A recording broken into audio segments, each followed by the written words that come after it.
Miracle. Selama ribuan tahun umat manusia berdiri di dua kutub yang berperang. Di satu sisi sains yang memuja materi, pengukuran, dan apa yang bisa dibuktikan oleh indera.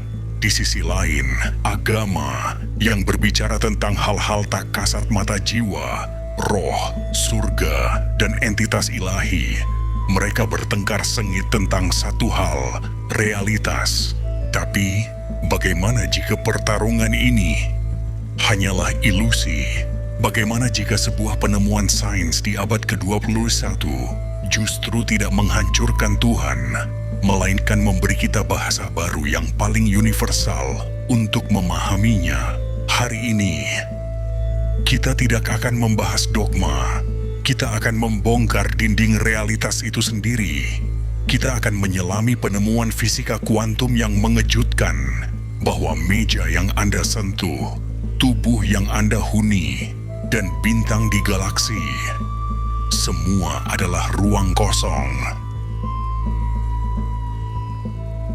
Kita akan mengungkap bagaimana materi hanyalah ilusi yang diciptakan oleh getaran energi, dan kita akan membuktikan bahwa bahasa universal, alam semesta energi yang abadi dan tak bisa dihancurkan, memiliki sifat yang identik dengan apa yang disebut para resi kuno sebagai prana, chi, atau ruh ilahi. Ini adalah pergeseran paradigma. Ibadah bukan lagi soal meminta, tapi soal menyelaraskan frekuensi. Dan aku yang sejati bukanlah tubuh ini, melainkan sang pengamat sadar di baliknya.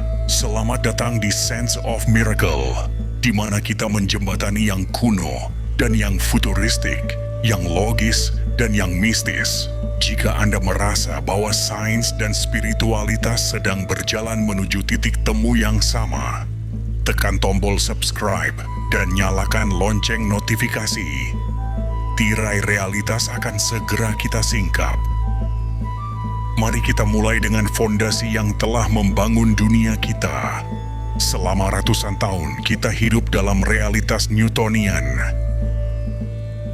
Dunia yang solid, dunia yang mekanis, sebuah jam raksasa yang patuh pada hukum sebab akibat yang kaku. Kita diajari bahwa dunia ini padat, dinding masjid yang kokoh, tiang gereja yang menjulang, pegunungan yang megah, dan tubuh fisik kita. Sentuh lengan Anda, ia terasa keras nyata. Ini adalah realitas yang dipegang teguh oleh sains klasik. Tapi di awal abad ke-20, sekelompok ilmuwan pemberani Max Planck, Niels Bohr, Werner Heisenberg memberanikan diri menyelam. Mereka tidak melihat yang besar, mereka melihat yang terkecil. Mereka menyelam ke dalam struktur atom, jauh melampaui apa yang bisa dilihat mata. Dan apa yang mereka temukan? Kehampaan. Adakah mereka tidak menemukan bola-bola kecil padat seperti kelereng? Mereka menemukan bahwa semuanya dari sebuah atom adalah ruang kosong. Lalu, apa yang padat? Tidak ada. Partikel-partikel kecil yang menari di dalam kehampaan itu. Elektron, proton, bahkan bukanlah benda padat. Mereka adalah gelombang probabilitas. Mereka adalah getaran. Mereka adalah kemungkinan yang bergetar. Meja yang Anda sentuh terasa padat hanya karena medan energi di jari Anda ditolak oleh medan energi di meja itu. Itu adalah ilusi kepadatan yang diciptakan oleh frekuensi getaran, ibarat kipas angin yang berputar kencang. Bilah-bilahnya seolah menghilang dan menciptakan dinding padat yang tak bisa Anda tembus. Padahal yang ada hanyalah gerak cepat dan ruang kosong. Para filsuf kuno sudah meneriakan ini ribuan tahun lalu. Dalam tradisi Hindu, mereka menyebut realitas material ini maya ilusi agung. Plato, dalam filsafat Yunaninya, menggambarkannya sebagai bayang-bayang di dinding gua. Kini, sains paling canggih di laboratorium fisika paling canggih di dunia mengkonfirmasi hal yang sama. Realitas adalah orkestra getaran, sebuah simfoni energi yang tak henti-hentinya menari. Inilah titik baliknya. Inilah wahyu yang menggetarkan itu. Jika segala sesuatu yang kita anggap materi hanyalah energi yang bergetar, maka bahasa universal dari segala keberadaan adalah energi. Sekarang, mari kita pikirkan sifat-sifat dasar energi. Menurut hukum fisika, 1.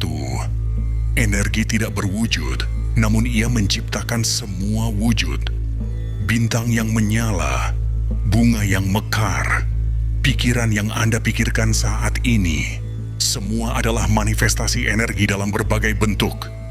2. Energi tidak bisa diciptakan atau dimusnahkan. Ia abadi, ia kekal. Ini adalah hukum kekekalan energi.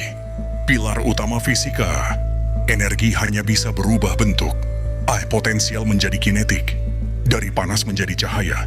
Tapi jumlah total energi di alam semesta selalu tetap, ia abadi. Sekarang, mari kita buka kitab-kitab spiritual kuno. Apa yang mereka sebut sebagai ruh dalam tradisi Islam, prana dalam tradisi Veda, Chi atau Ki dalam Taoisme, cahaya ilahi dalam tradisi mistik. Mereka menggambarkannya sebagai non-materai, tak terlihat, abadi, menjadi sumber dari segala kehidupan dan pergerakan. Ini adalah sifat yang persis sama. Fisika kuantum membawa kita pada kesimpulan bahwa ada sebuah medan energi intelijen yang mendasari dan meresapi segala realitas. Sebuah jaringan kesadaran universal yang menghubungkan setiap partikel. Para ilmuwan menyebutnya quantum field atau zero point field. Para mistikus menyebutnya pikiran ilahi atau kesadaran kosmis. Jika ini benar, maka perdebatan apakah Tuhan ada menjadi usang. Pertanyaan itu didasarkan pada asumsi lama bahwa Tuhan adalah sosok yang terpisah dari ciptaannya. Paradigma kuantum ini menggeser pertanyaannya. Pertanyaannya menjadi, apakah Tuhan adalah medan energi kesadaran abadi yang menjadi sumber dari segalanya, yang meresapi dan menyusun setiap aspek dari keberadaan kita? Ini bukan lagi soal iman buta. Ini adalah penjelajahan ilmiah dan spiritual. Nah, inilah bagian yang akan mengubah cara Anda memandang ritual agama Anda. Jika Tuhan adalah energi kesadaran yang menyusun segalanya, dan kita semua adalah bagian dari energi yang sama, percikan dari api ilahi yang satu, maka ibadah bukan lagi tentang menyenangkan sosok raja di atas langit yang terpisah dari kita. Ibadah adalah tentang menyelaraskan getaran energi Anda dengan getaran energi ilahi itu sendiri. Setiap doa yang tulus, setiap meditasi yang mendalam, setiap salat yang khusyuk, setiap puja yang hening, itu bukan upaya untuk meminta atau mendapat pahala dari entitas eksternal. Itu adalah latihan resonansi. Anda tahu apa itu resonansi? Jika Anda memiliki dua garpu tala dengan frekuensi yang sama, dan Anda memukul yang satu, yang lain akan ikut bergetar. Doa, zikir, dan meditasi adalah cara kita membersihkan frekuensi kita. Kita membersihkan noise kebisingan dari ego, ketakutan, dan keserakahan, agar kita dapat beresonansi secara murni dengan frekuensi sumber. Dalam paradigma ini, dosa atau karma buruk bukanlah pelanggaran hukum terhadap raja. Dosa adalah tindakan disonansi. Ketika Anda membenci, iri hati, atau serakah, Anda secara harfiah menurunkan getaran frekuensi Anda. Anda menciptakan disonansi, ketidakharmonisan dalam medan energi Anda sendiri yang secara alami memutus Anda dari frekuensi tinggi kedamaian dan kelimpahan. Ritual-ritual agama adalah teknologi frekuensi yang diwariskan oleh para guru spiritual agung. Mereka adalah peta jalan untuk kembali ke Qalbun Salim, hati yang bergetar selaras dengan semesta. Implikasi berikutnya adalah revolusioner bagi peradaban kita.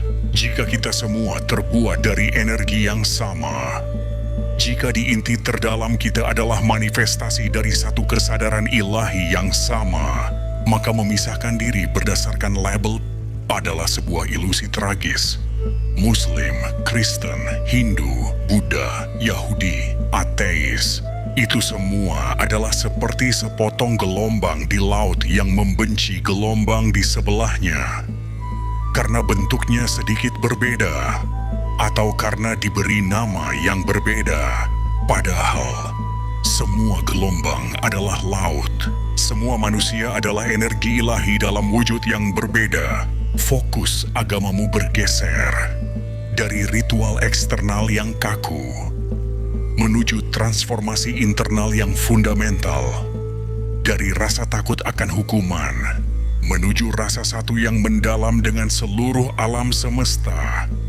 Dari menghakimi yang lain atas perbedaan keyakinan menuju mengasihi dirimu yang lain yang juga adalah manifestasi dari yang ilahi.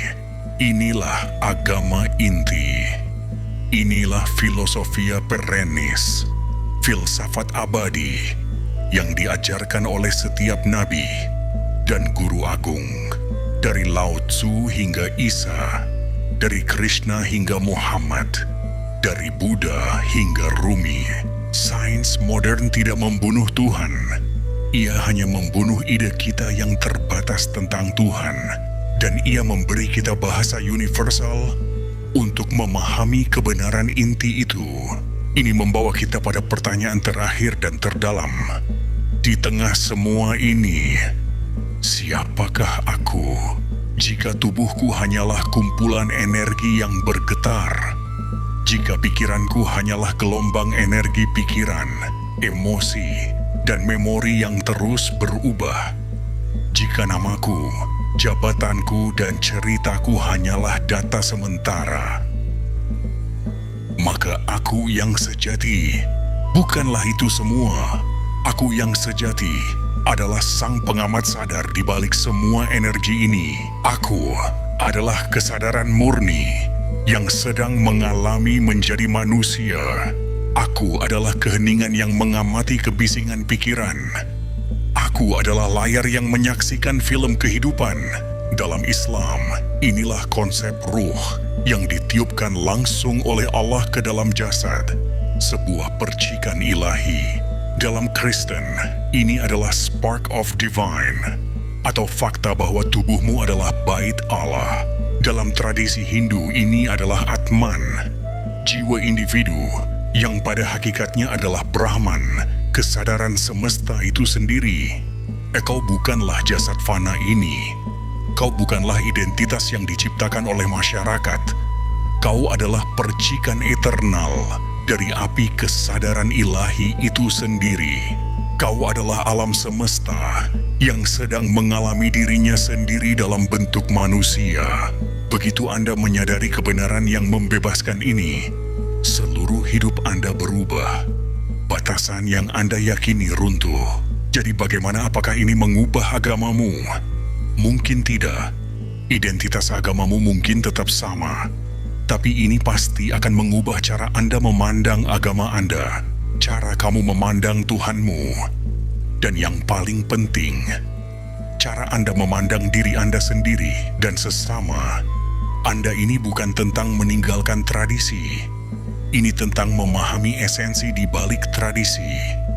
Ini tentang menjadi lebih spiritual, lebih terhubung, lebih penuh cinta. Karena kini Anda melihat cinta sebagai bahasa universal yang menyatukan kita semua. Kita tidak perlu lagi berdebat siapa yang paling benar. Karena kebenaran esensial itu satu. Energi itu satu. Deus absconditus. Tuhan yang tersembunyi. Ternyata bersembunyi di dalam diri kita sendiri. Sebagai energi kehidupan yang menggerakkan kita setiap saat.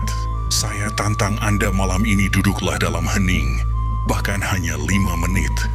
Pejamkan mata Anda, sadari napas Anda, sadari energi yang mengalir di dalam diri Anda, energi yang membuat jantung Anda berdetak dan darah Anda mengalir tanpa perlu Anda perintah. Itulah doa yang paling jujur. itulah ibadah yang paling murni, karena Anda sedang menyentuh esensi ilahi Anda. Lalu, lihatlah orang lain, bukan sebagai label mereka, tapi sebagai manifestasi energi ilahi yang lain, sebagai cerminan dari diri Anda sendiri. Agamaku adalah cinta, dan sains baru saja membuktikan bahwa kita semua terbuat darinya. Rahayu.